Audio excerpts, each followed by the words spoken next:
Good morning, everyone. Thank you so much for joining me. The owl mug is back. I had some questions. Where's the owl? The owl is back in action, but I think this was made for a lefty. So if I want that to show to the world, I gotta turn it the other way. I hope you guys are having a great day. I'm super excited for the subject matter today because Lawless, the brand that brought us the Dreamy Dozen last year, which I was obsessed with that eyeshadow palette. I absolutely loved it. Thought it was on another level.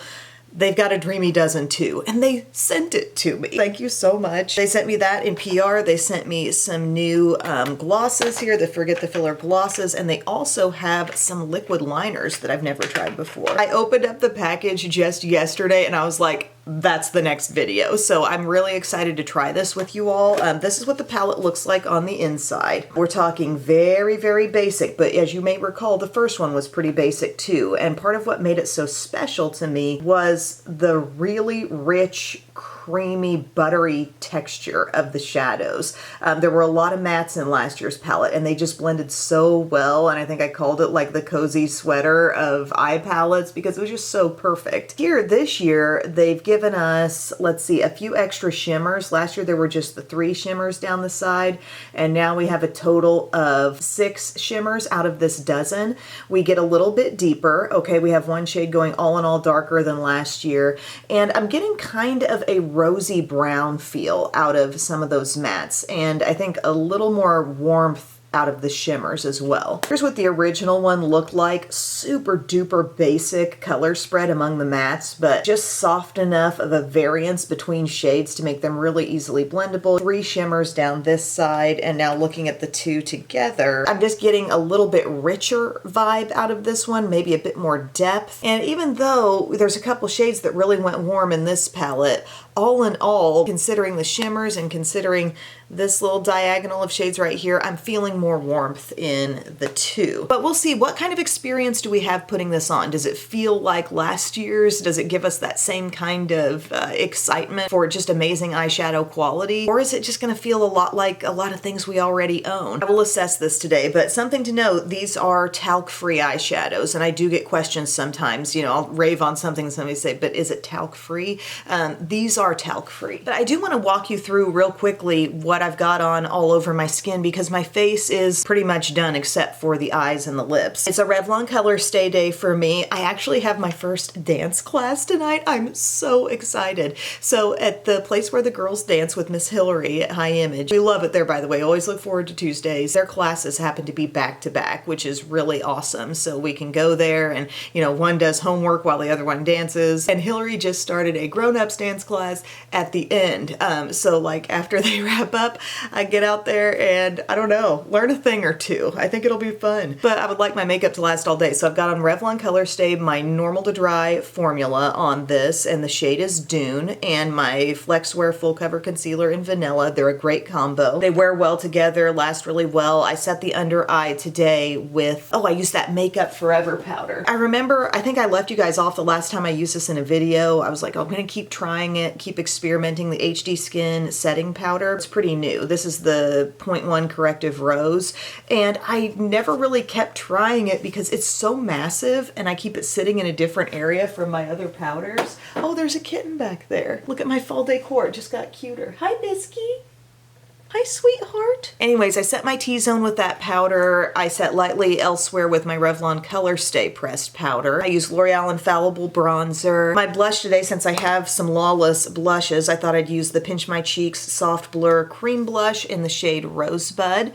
So I've got that very softly on the cheeks. These blend really well. I've gone into detail on these in another video where I talked about cream blushes, but they're like a very soft kind of velvety matte type of blush. And then my highlighter today is this one from Milani, the Baked Highlighter in Dolce Perla.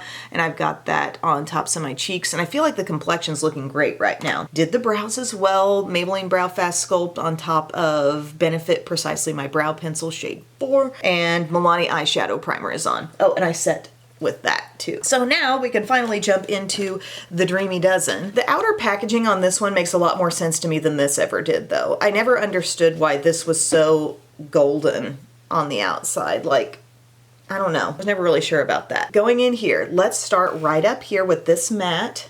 It's kind of peachy. There is a softness to these, so you put your brush in, expect a little bit of powdery kick up. They're very soft, creamy, easily blendable shadows. So smooth. Just be gentle as you tap in, and I don't think you'll have a hard time. They're not like crazy with fallout. But I feel like I'm going to enjoy this one quite a bit, just given the tones of these. I love a rosy brown.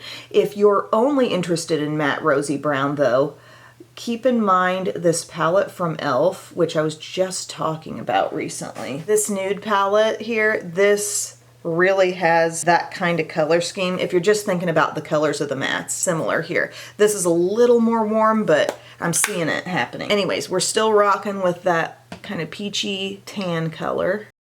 And I want that to be really soft and pulled up. And I'm thinking it might be pretty to do, I don't know, kind of a spotlight on the center of the lid perhaps today. I'm not sure. Soft and blended. Love that we have a matte up here. So this is matte, this is shimmer.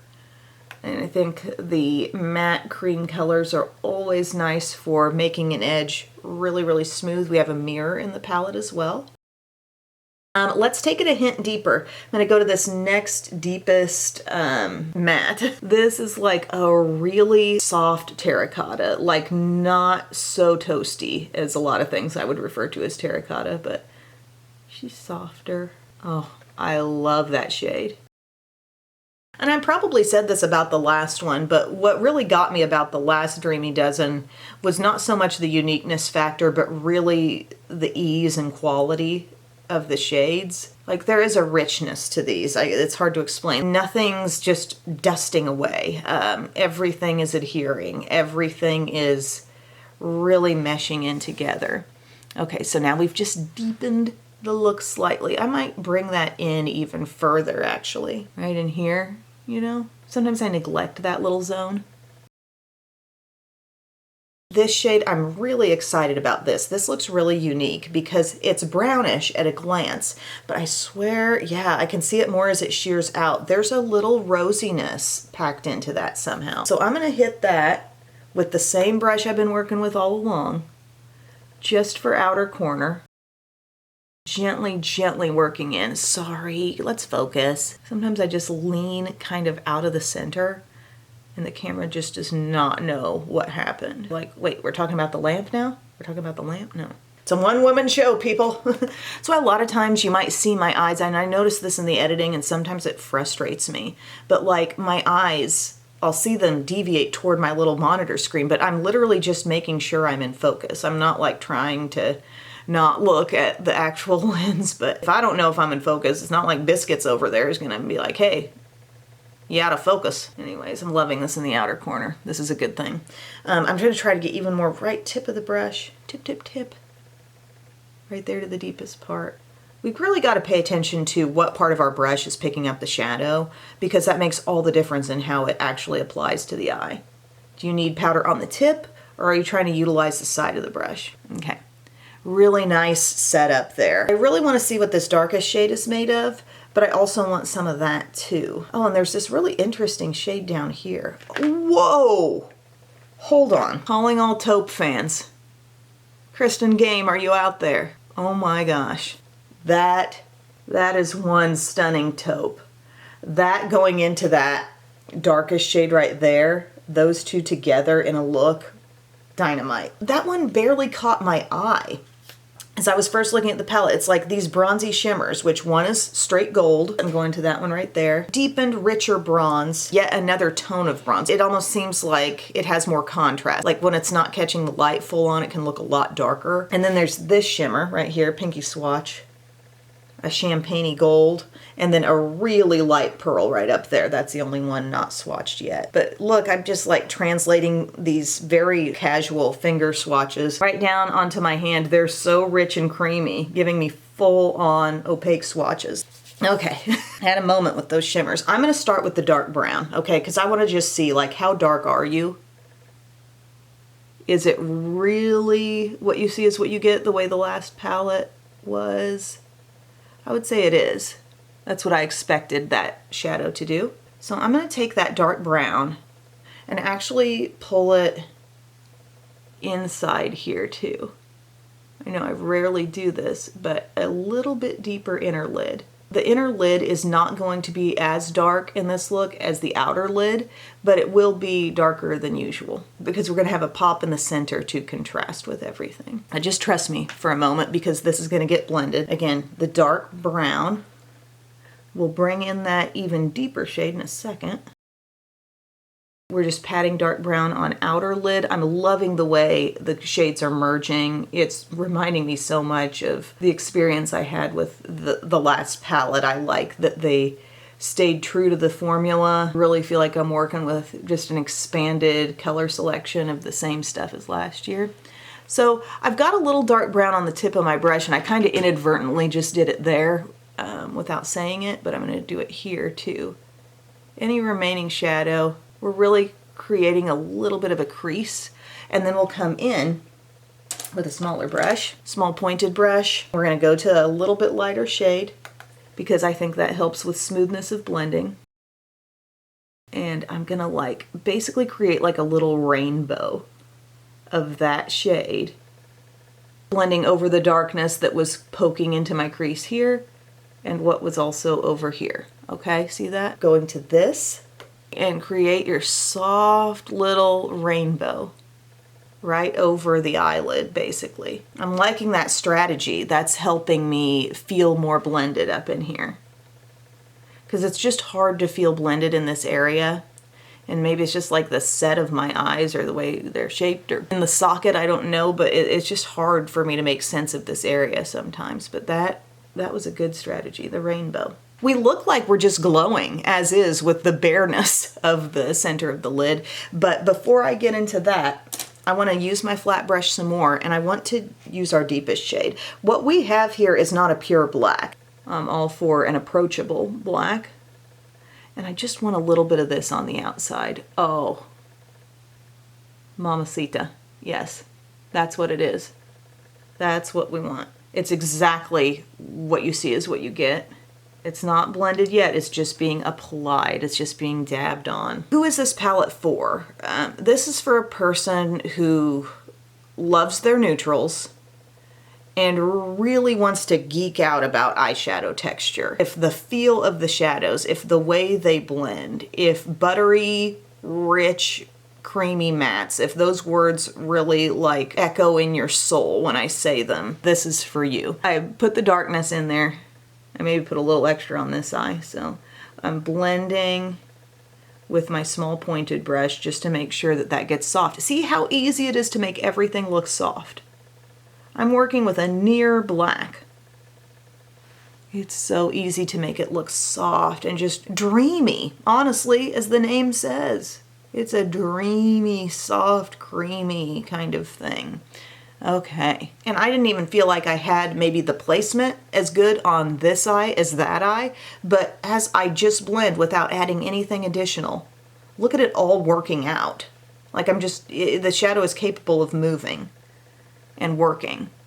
There is definitely a stepped up richness. That would be the key thing I'm noting. As far as the difference from last year's palette, this one was not going near this dark, okay? Like we do have a rich shade. Those browns are really similar right there. Still, the one in the new palette's a little deeper.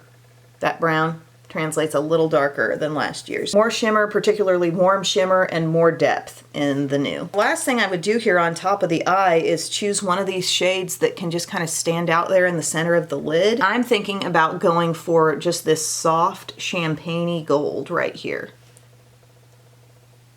because I really want to keep that contrast. I know, there are some fun things that could happen with bronze and the other shades in there.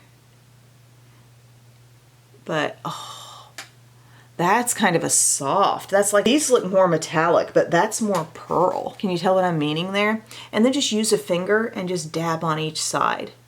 That's like all the more blending that needs to be done there. Just swipe, swipe right in the middle.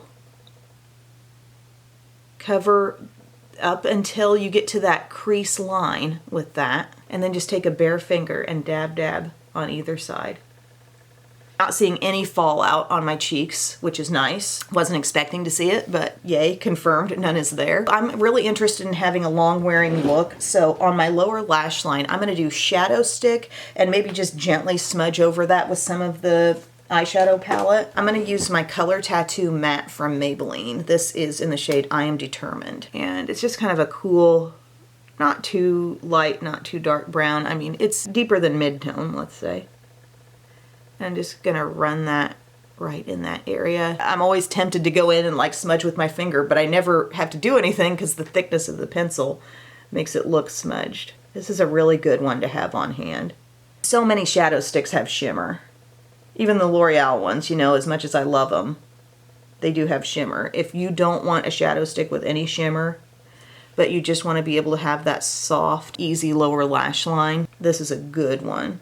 It's also not warm either. It's a cool brown. All right, so that's there. And then I was thinking maybe just take a little bit of that shade, this kind of cocoa color right there, and then just let it go here. Oh, I meant to tell you guys, and I'm not sure what the opinion is on phones for kids. Belle is currently 10 and she is in 4th grade.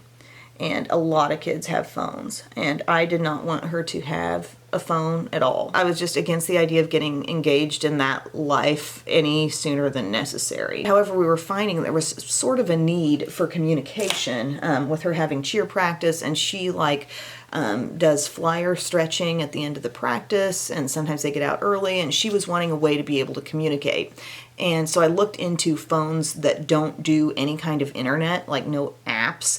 The apps she has are like a calendar. She can take pictures, but she can send texts and call, and there's location tracking. There are no like outside apps. There's no like internet browser or anything like that. It's just a basic phone. It kind of looks like an iPhone, but it's really just a communication device, you know? And I wanted to share about that because I thought there might be other people in my shoes who their kid needs maybe just a way to communicate at times, but yet that doesn't have to mean that they're all in for a smartphone. I might be way behind on this and maybe everyone else knows about this. And then there's an app on my phone that's kind of like connected to it, so I know everything that's going on with the phone. Maybe there are people out there who decide like a full-on smartphone is what's right for their kid and their lifestyle or whatever they're doing. This is a family by family kind of decision to make, you know? But if you're looking for something that's literally just letting them communicate, not like occupy their whole entire life, then you might be interested in that kind of phone.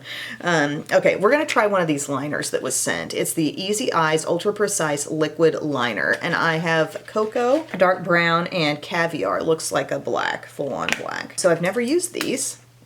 It's a brush tip. Looks like it's capable of really fine lines. So yeah, let's try this out. Okay, I'm really seeing the brown in that. You may not be able to, but like up close I can see it's looking brown. I have a brown liner pen from Too Faced, and something I always notice about that is the tip practically feels sharp. This one is really nice and soft. It is kind of like M Cosmetics vibes. I'm just applying a thin line along my lash line. Don't want to cover up much of this look. Really easy to get right in there to the lashes, but yet you don't feel like too much product is oozing out at once. But if you're wanting to keep it drugstore with a liner pen, like NYX Epic ink is really good too. There we go. And Physicians Formula has a good like brush tip pen. Don't you love that packaging though? Really like it. So what I'm going to do now is pop on some mascara. I might add just a bit more blush, and then we will talk about the little lip trio. Here's the finished eye. For mascara, I used my Tartelette Tubing Mascara. By the way, Lawless does have a really good mascara. I don't currently own it, but I've run out of it over time, but I think it's called One and Done. It's in like a metallic kind of soft pink tube, and it has a big brush. It's good about kind of bulking up the lashes and creating volume, but still being able to separate and get through it all. So anyway, I've got Tartelette Tubing on there. Forgot to add the blush, and I remembered what I thought would look pretty with this. My M Cosmetics, the Heaven's Glow Blush in Venetian Rose. It's really soft, but then like you layer it up on other things, and it looks so pretty. Like it's baked, and it just gives that little gleam as well. I love it. So now they've put out a little Mary Minnie's Lip Plumper Trio, and it's got Rosy Outlook, which is kind of their classic. This is probably the first one they ever put out in the Forget the Filler. It's essentially like a colorless gloss, I feel like. This one that I'm holding looks lighter. I'm holding like my full-size Rosy Outlook. Rosy Outlook Melrose is a new shade, and Bitten, they say, is back in here by popular demand. Bitten was in a kit like last year or the year before, I want to say, because I have that in a mini too. Now, this Rosy Outlook looks way more pink than the one I've had, so I guess I'm going to use that. I want to see how different this is. It's still clear looking, but it just has more of a pinky look there. So I'm just going to use it as is. If you're looking for a clear gloss, these do give a bit of a cooling effect, but it's not as intense as a Buxom gloss. And I feel like maybe just a little more richness in these, more of a treatment experience as opposed to just feeling like lip gloss. That's Rosy Outlook just on its own. You're seeing straight through to my lips. It's clear. I mean, use it to top other things off, whatever. Then Melrose has kind of a, I don't know, shifty looking, possibly metallic quality. It's looking rosy, but it's also seeming a little bit peachy. It's funny because these are such little applicators in the full size. The applicators are so big. It's actually giving off kind of a golden look on my lips. See that as I swipe across? Peachy golden. That could be really pretty combining with some different lip liners.